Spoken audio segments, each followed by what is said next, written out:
तो सुप्रभातम मित्रों, आ गए सब कोई।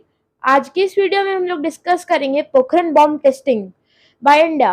और हम लोग यह जानेंगे कि इंडिया ने अपना फर्स्ट न्यूक्लियर बॉम्ब कैसे बनाया था और अमेरिका से छुपाकर कैसे उसको सक्सेसफुली टेस्ट भी किया था। So without wasting any time, let's get dive to the momentum.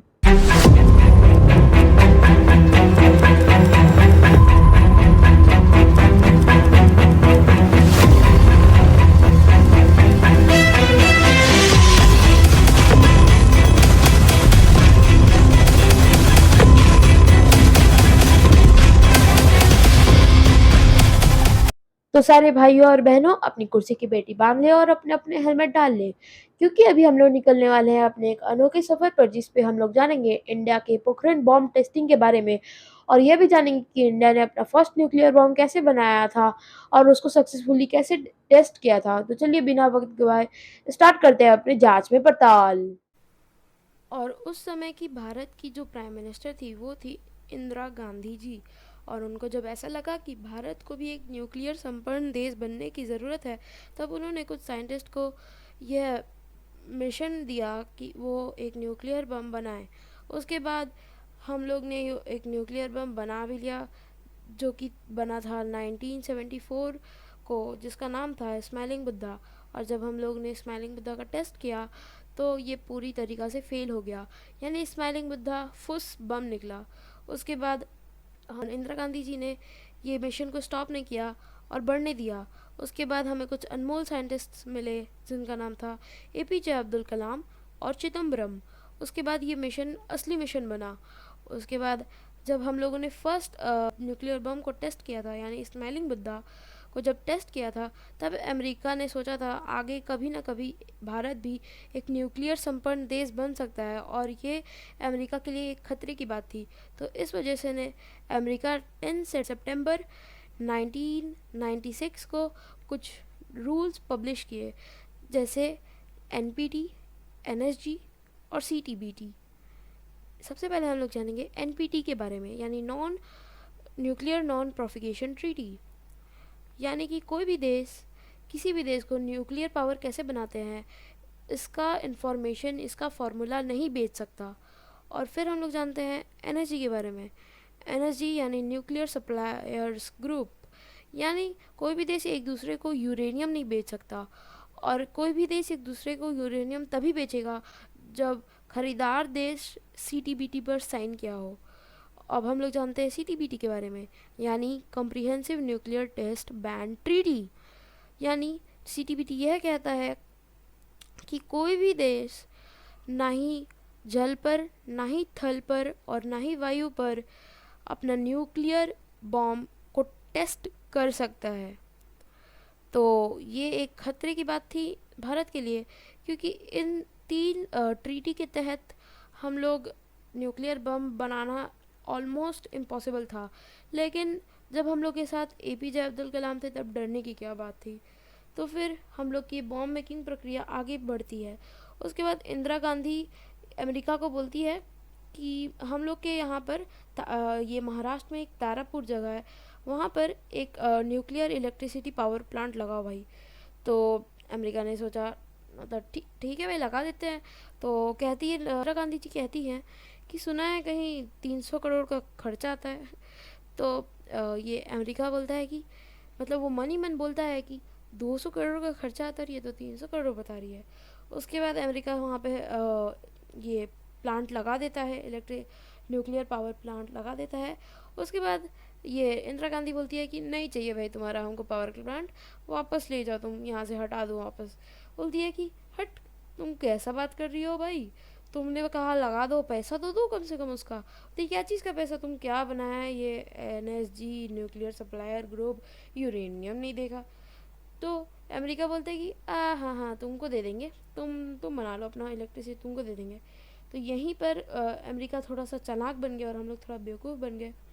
हम लोग ने मंगवाया तो था वो यूरेनियम बॉम्ब बनाने के लिए, लेकिन बाद में पता चला कि जो ये न्यूक्लियर पावर प्लांट में जो यूरेनियम यूज़ होता है वो 20% इनरीच होता है, लेकिन हम लोग के जो न्यूक्लियर बम में जो चाहिए होता है यूरेनियम, उसको 80% इनरीच होना चाहिए। और यहीं पे अमेरिका थोड़ा सा चालाकी दिखा दिया। तो उसके बाद फिर हम लोगों ने कुछ अपना दिमाग लगाया। उसके बाद हमें केरल और झारखंड में एक कुछ खदानों में यूरेनियम मिल गया, और भारी मात्रा में यूरेनियम मिला। उसके बाद वहाँ से तो हमें यूरेनियम मिल गया, हम लोगों ने अपना बॉम्ब भी बना लिया भाई। लेकिन बॉम्ब बना के रखे तो नहीं रह सकते हैं। अगर पता चले युद्ध में हम लोग बॉम्ब को इस्तेमाल किया और फुस दे के स्माइलिंग बुद्धा की जैसा ही वो रह गया, तो हम लोग तो कुछ कर नहीं सकते हैं।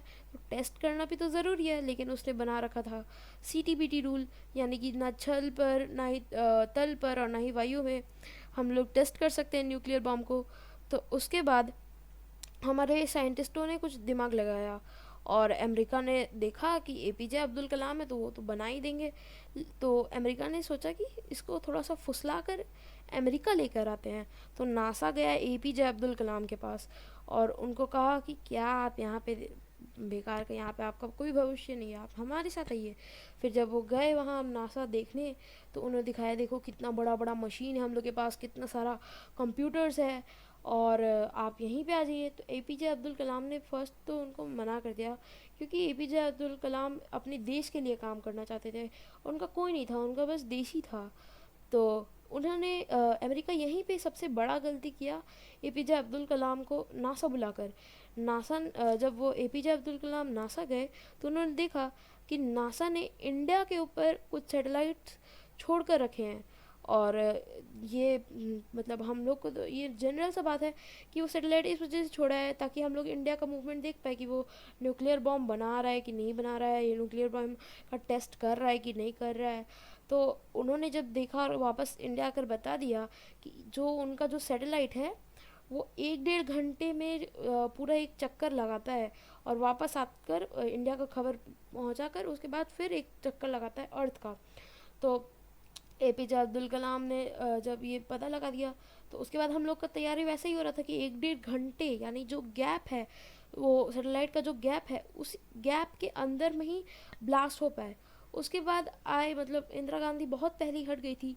उसके बाद मतलब जो न्यूक्लियर पावर वाला प्लांट वाला कहानी था, उसी समय इंदिरा गांधी की मौत हो गई। उसके बाद आए थे अटल बिहारी वाजपेयी, और उन्होंने APJ अब्दुल कलाम को खुला छूट दे दिया कि जो करना है करो, मुझे बस बॉम्ब ला के दो, चाहे मेरा सरकार गिर जाए या रहे, मुझसे उनको उससे कोई फ़र्क नहीं था।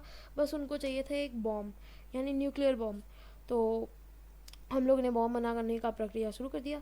लेकिन जो कुछ रॉ एजेंट्स, तो जैसे कि इंडिया के कुछ रॉ एजेंट्स हर कंट्री में, वैसे ही हर कंट्री के भी रॉ एजेंट्स इंडिया में तो ज़रूर होंगे। तो अमेरिका को ये बात पता चल गई कि हम लोग को पता है 1-1.5 घंटे के बीच में कुछ करना है। तो उसने वो सैटेलाइट का टाइम रिड्यूस करके 20 से 30 मिनट कर दिया। उसके बाद हम लोग को वो क्षण आया जिस दिन हम लोग को ये टेस्ट करना था। तो उससे पहले APJ अब्दुल कलाम अटल बिहारी वाजपेयी को इन्फॉर्म कर दिए कि मई में हम किसी भी दिन ब्लास्ट कर देंगे। उनके मन में 2 डेट था, एक 9 मई और एक 11 मई।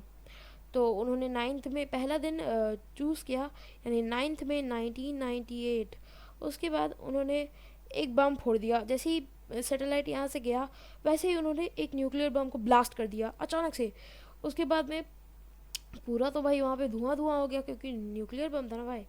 न्यूक्लियर बम तो एकदम होता है बहुत भारी, से धुआं धुआं हो गया। और तब तक में वो सैटेलाइट घूम कर आ रहा था।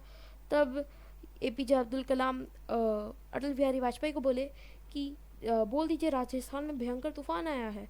और अटल बिहारी वाजपेयी वेदर रिपोर्ट्स को बोले कि बोल दो राजस्थान में भयंकर तूफान आया। उसके बाद पूरा हल्ला हो गया कि राजस्थान में भयंकर तूफान आया है, यानी पोखरण पे बहुत बड़ा तूफान आया है। उसके बाद जब वो देखा सैटेलाइट की यहाँ पे तो पूरा धुआं धुआं हो गया है, तो तुरंत उसने अमेरिका को बोला, नासा ने अमेरिका को बोला कि यहाँ पे धुआं धुआं हो गया है। लेकिन अमेरिका ने बोला भाग, यहाँ पे तूफान है, वहाँ पे कुछ नहीं हुआ है। उन्होंने जब देखा कि हम लोग का जो न्यूक्लियर बम है वो पूरी तरीक़ा से सक्सेस हो गया है, पूरी तरीक़ा से एक पावरफुल न्यूक्लियर संपन्न देश बन चुका था भारत। लेकिन बाकी देश को तो पता था कि वहाँ पर तूफान आया। तो फिर आया 11 मई 1998। उसके बाद हम लोगों ने फिर 3 बॉम्ब फोड़ दिया, और बॉम्ब हम लोग फोड़ रहे थे यहाँ, और भूकंप आ रहा था पाकिस्तान में। फिर पाकिस्तान ने इन्फॉर्म किया अमेरिका को कि कुछ तूफान वूफान नहीं आया है बेवकूफ़, वहाँ पे वो लोग बॉम्ब फोड़ दिया, हो गया, वो न्यूक्लियर संपन्न देश बन गया। ये हुआ, केस वगैरह हुआ।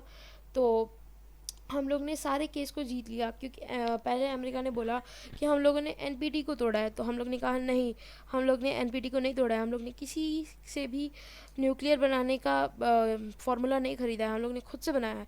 तो बोला ठीक है भाई। एनर्जी पे आया, हम लोग ने कहा कि नहीं भाई, हम लोग ने यूरेनियम भी नहीं लिया, हमारे केरल और झारखंड की खदानों में यूरेनियम होता है।